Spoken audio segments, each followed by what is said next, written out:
जो उसने अयोध्या का निर्णय दिया आस्था के ऊपर, जो अभी जगन्नाथ यात्रा का निर्णय दिया आस्था के आधार पर, वो इन निर्णयों के साथ साथ एक टिप्पणी, अगर ये जगन्नाथ यात्रा नहीं होती तब भी जिंदगी चलती, तब भी सृष्टि चलती, तब भी कुछ रुकने वाला नहीं था। अभी कावड़ का समय आने वाला है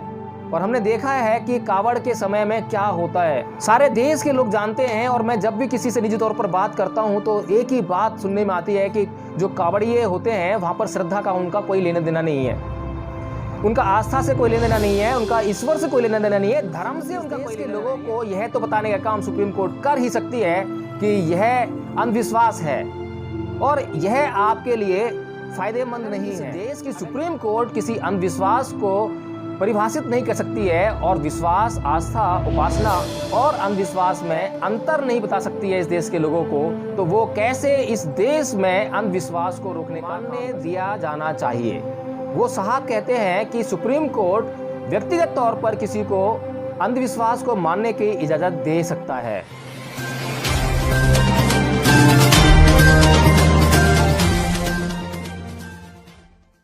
जय भीम, नमो बुद्धाय साथियों। जैसा कि हम सभी जानते हैं कि इस बार जो कोरोना महामारी चल रही है और अभी भारत में वो भयावह रूप लेती जा रही है, उसको देखते हुए सुप्रीम कोर्ट ने बहुत ही अक्लमंदी वाला फैसला किया था कि इस बार जगन्नाथ यात्रा पर रोक लगाने का निर्णय सुप्रीम कोर्ट ने किया था। लेकिन यह बात कुछ हिंदू संगठनों को और हिंदू नेताओं को, जो कि राजनीति करते हैं और उनकी राजनीति इस हिंदू धर्म के आधार पर ही चलती है, तो उनको ये बात सुप्रीम कोर्ट की गवारा नहीं गुजरी और वे सुप्रीम कोर्ट पहुंच गए इस जगन्नाथ यात्रा को शुरू करवाने के लिए। और सुप्रीम कोर्ट ने इन हिंदू संगठनों और हिंदू धार्मिक नेताओं के आगे फिर से एक बार उस आस्था, अंधश्रद्धा, पाखंड और अंधविश्वास के आगे घुटने टेक दिए। तो हम देख रहे हैं साथियों कि संविधान की लगातार इस देश में अवहेलना की जा रही है और संविधान की अवहेलना लगातार अब संविधान के कोई गैर जिम्मेदार नागरिक नहीं कर रहे हैं, छोटे भैये नेता नहीं कर रहे हैं, बल्कि इस देश की सबसे ज़्यादा जिम्मेदाराना संस्था सुप्रीम कोर्ट लगातार कर रही है और वो लगातार आस्था को अपने इन निर्णयों का विषय बना रही है। तो साथियों, जैसा कि हम जानते हैं, जिस वक्त इस देश में कोरोना महामारी ने दस्तक दी थी, उस समय दिल्ली में एक तबलीगी जमात का कुछ कार्यक्रम चल रहा था, जिसमें कि उस जमात ने कुछ गैर जिम्मेदाराना रवैया अपनाया था, जिसकी वजह से पूरे देश में एक छोटे से समुदाय की गैर जिम्मेदाराना हरकत के कारण पूरे देश के मुसलमानों को ट्रोल किया गया, उन पर तरह तरह के जुल्म ढाए गए और हर मुसलमान को कोरोना वायरस कैरियर के तौर पर देखा गया, बहुत ही शक की नज़र से देखा गया और बहुत सी जगह पर उनके साथ में हिंसात्मक कार्रवाइयाँ भी हुई। तो साथियों, हम देख रहे हैं कि यह देश आखिर चल किससे रहा है। हम जो समझते हैं कि यह देश संविधान से चल रहा है, लेकिन सुप्रीम कोर्ट के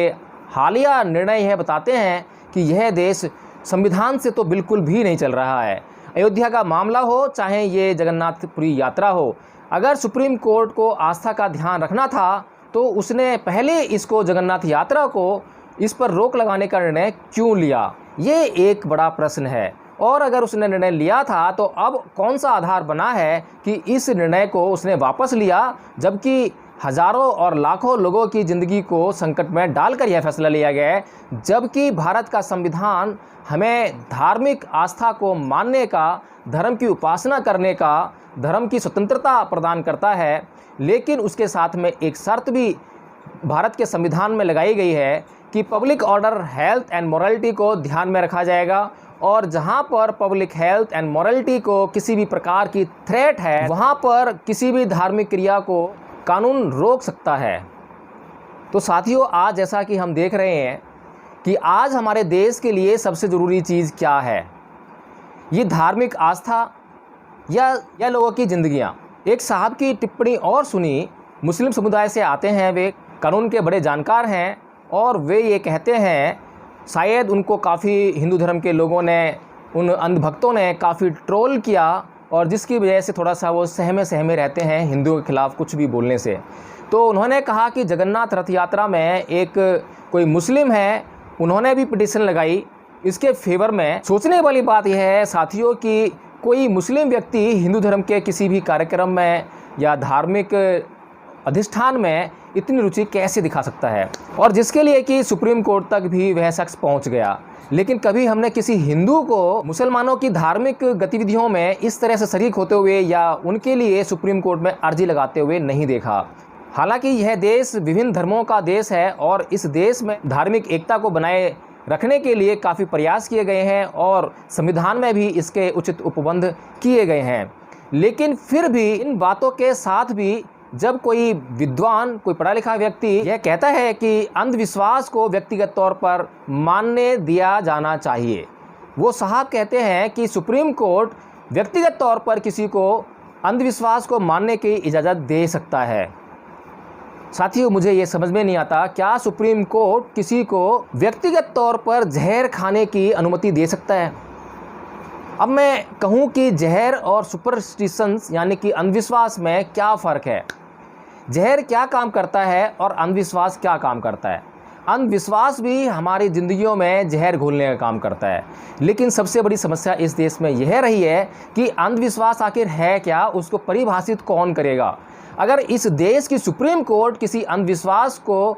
परिभाषित नहीं कर सकती है और विश्वास, आस्था, उपासना और अंधविश्वास में अंतर नहीं बता सकती है इस देश के लोगों को, तो वो कैसे इस देश में अंधविश्वास को रोकने का काम कर सकती है। साथियों, हमारे देश के संविधान का अनुच्छेद 51(1)(h कहता है कि it shall be the duty of every citizen to develop the scientific temper, humanism and the spirit of inquiry and reform. तो साथियों, अब सोचने वाली बात यह है कि आखिर इन बातों के इस देश के नागरिकों के संबंध में क्या मायने हैं। भारत के संविधान का यह अनुच्छेद भारत के नागरिकों से यह अपील करता है, उनका यह कर्तव्य निर्धारित करता है कि वे इस तरह से इस देश में व्यवहार करेंगे कि साइंटिफिक टेम्पर को डेवलप किया जा सके। साइंटिफिक टेम्पर मतलब कि इस देश के लोग वैज्ञानिक तरीके से अपनी सोच को बढ़ावा देंगे, उसका विकास करेंगे, आपस में मानवतावाद की भावना को पनपाएंगे। साथियों, सबसे पहली बात तो यह है कि what is scientific temper. The great question is what is scientific temper and who is there to define this scientific temper. Who will define this? क्या इस देश के साइंटिस्ट इस बात को डिफाइन करेंगे या इस देश के मंदिरों में बैठे पंडित पुजारी इस बात को डिफाइन करेंगे? साथियों, जहाँ तक मैं समझता हूँ कि इस देश के संविधान को परिभाषित करने का जो अधिकार है और जो कर्तव्य है वो इस देश के सुप्रीम कोर्ट को है। सुप्रीम कोर्ट की यह ड्यूटी है कि वह इस देश के नागरिकों को हर बार हर बात पर जब भी कोई घटना घटे, जब भी कोई तथ्य उसके सामने आए, तो वह इस देश के नागरिकों को यह बताने का काम करे कि यह अंधविश्वास है। कम से कम इस देश के लोगों को यह तो बताने का काम सुप्रीम कोर्ट कर ही सकती है कि यह अंधविश्वास है और यह आपके लिए फ़ायदेमंद नहीं है। अगर इतना भी सुप्रीम कोर्ट इस देश में करने लग जाए तो भी इस देश में धीरे धीरे साइंटिफिक टेम्पर इस देश के नागरिकों के भीतर विकसित होने लगेगा। लेकिन साथियों, ऐसा नहीं होता है, क्योंकि इस देश की जो सरकार है, इस देश के जो लोग हैं, वे साइंटिफिक टेम्पर को जानते नहीं हैं, साइंटिफिक टेम्पर को मानते नहीं हैं और उसको जानना और मानना भी नहीं चाहते हैं, बल्कि बार बार वे साइंटिफिक टेम्पर से इनकार करते नज़र आते हैं। साथियों, हमें नहीं भूलना चाहिए कि हमारी ज़िंदगी जब से शुरू होती है, यानी कि जब हम सुबह उठते हैं और रात को जब हम सोते हैं, दिन में इतना बड़ा वक्त हमारा जो सारा गुजरता है, उसमें हम हर चीज़ जो इस्तेमाल करते हैं वो हमें विज्ञान की देन है। अगर विज्ञान की देन ये चीज़ें ना हो तो हमारी ज़िंदगी आज थम जाएगी। आज अगर कोरोना वायरस को, जो कि हम नंगी आंखों से नहीं दे सकते हैं, खुली आंखों से नहीं दे सकते हैं, इतना महीन है कि आप लेंस लगाकर भी उसको नहीं देख सकते हैं, बहुत बड़ी आपको दूरबीन लगाकर उसको देखना पड़ता है, उसकी जांच करनी पड़ती है, तो ये कार्य किसी धर्म ने नहीं किया है, धार्मिक आस्था ने नहीं की है, बल्कि इस कार्य को करने के लिए वैज्ञानिकों ने बड़ी कड़ी मेहनत की है, अपना पसीना बहाया है, अपने दिन रात एक किया है। और आज भी वैज्ञानिक ही हैं जो इस कोरोना वायरस की दवाई को ढूंढने के लिए अपना दिन रात एक कर रहे हैं। लेकिन हम उनकी इस कड़ी मेहनत और परिश्रम पर एक झटके में पानी फेर देते हैं जब हम किसी अंधविश्वास को उनकी मेहनत के ऊपर लेके आते हैं। साथियों, मैं गारंटी से देता हूं कि कोई भी व्यक्ति यह साबित नहीं कर सकता है अपनी पूरी दिनचर्या में कि उसकी एक सेकंड की भी ज़िंदगी में जो कार्य क्रियाकलाप घट रहे हैं उसमें कहीं भी उनकी आस्था, उनकी श्रद्धा, उनके अंधविश्वास का कोई भी रोल हो। लेकिन फिर भी इस देश के लोग, देश की संवैधानिक संस्थाएं सुपरस्टिशन को रोकने का काम नहीं करती हैं, अंधविश्वास को रोकने का काम नहीं करती हैं, बल्कि उसके प्रचार और प्रसार में वो सहयोग करने का काम करते हैं। मैं सुप्रीम कोर्ट से यह आग्रह करना चाहूँगा इस वीडियो के माध्यम से कि वो यह समझे और अपने इस कर्तव्य को जाने कि उसका कर्तव्य है, परम कर्तव्य है कि इस देश के लोगों को वो बताए कि क्या साइंटिफिक टेम्पर के मायने हैं। और हर बार जैसे कि आज जगन्नाथ यात्रा का विषय उत्पन्न हुआ, मुझे जगन्नाथ यात्रा से कोई घृणा नहीं है, कोई द्वेष नहीं है, सिवाय इसके कि लोग जो है किसी अंधविश्वास के जरिए इसको ना माने, इसके अंतर्गत ना आए। आज ऐसी कोई बड़ी ज़रूरत इस देश में नहीं आ पड़ी है, ऐसा कोई बड़ा काम इस जगन्नाथ यात्रा के बिना नहीं रुका था, जिसके कारण कि इस जगन्नाथ यात्रा को हज़ारों लाखों लोगों की ज़िंदगियों को खतरे में डालकर इसकी परमिशन दी गई। साथियों, अगर यह जगन्नाथ यात्रा नहीं होती तब भी ज़िंदगी चलती, तब भी सृष्टि चलती, तब भी कुछ रुकने वाला नहीं था। अभी कावड़ का समय आने वाला है और हमने देखा है कि कावड़ के समय में क्या होता है, सारे देश के लोग जानते हैं। और मैं जब भी किसी से निजी तौर पर बात करता हूं तो एक ही बात सुनने में आती है कि जो कावड़िए होते हैं वहां पर श्रद्धा का उनका कोई लेना देना नहीं है, उनका आस्था से कोई लेना देना नहीं है, उनका ईश्वर से कोई लेना देना नहीं है, धर्म से उनका कोई लेना देना नहीं है। जितने भी कावड़िए वहाँ कावड़ लेकर जाते हैं और कावड़ लेकर आते हैं, उनमें ज़्यादातर लोग पढ़े लिखे नहीं होते हैं या कम पढ़े लिखे होते हैं, या वो साइंटिफिक टेम्पर उनसे पूछ लो कि क्या होता है तो उसको वो नहीं जानते हैं। कावड़ का क्या महत्व है, कावड़ के पीछे क्या कहानी है, क्या धार्मिक मान्यता है, इसको उनसे पूछ लो, वो भी नहीं जानते हैं।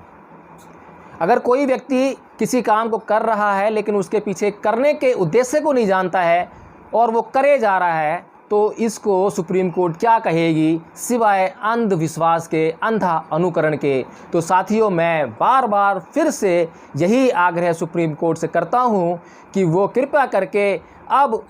जो उसने अयोध्या का निर्णय दिया आस्था के ऊपर, जो अभी जगन्नाथ यात्रा का निर्णय दिया आस्था के आधार पर, वो इन निर्णयों के साथ साथ एक टिप्पणी यह भी कर दे कि हालांकि इस बात का धार्मिक मान्यताओं से या धर्म से कोई लेना देना नहीं है और इसमें अंधविश्वास का कितना तत्व है और कहाँ कहाँ अंधविश्वास व्याप्त है। अगर इतना भी सुप्रीम कोर्ट करेगी तो यह इस देश के लिए सबसे बड़ा कार्य होगा। इस देश के लिए इससे बड़ी देशभक्ति नहीं हो सकती है। साथियों, हम लोग साइंटिफिक टेम्पर के अभाव में लगातार गर्त में जा रहे हैं। यह देश अब विकास की तरफ बढ़ रहा है, विकासशील से अब विकसित होने की तरफ बढ़ रहा है। विकासशील से विकसित होने की तरफ तो बढ़ेगा उन लोगों के परिश्रम से जो कि इन अंधविश्वासों को छोड़कर और धार्मिक जो क्रियाकलाप हैं उनमें उनकी कोई भागीदारी नहीं होती है या ना के बराबर होती है। वे लोग इस देश के क्रियाकलापों में या इस देश को आगे बढ़ाने का कार्य करते हैं। तो साथियों, इसी के साथ मैं आपके ऊपर एक सवाल छोड़कर जा रहा हूँ कि क्या जब इस देश में लॉकडाउन लगाया गया, जब कोरोना बहुत कम मात्रा में था, इस देश में कुल 50 केस थे, तब लॉकडाउन लगाया गया, सारी धार्मिक संस्थाएं बंद कर दी गई, मंदिर मस्जिद गुरुद्वारे सब बंद कर दिए गए। लेकिन जब आज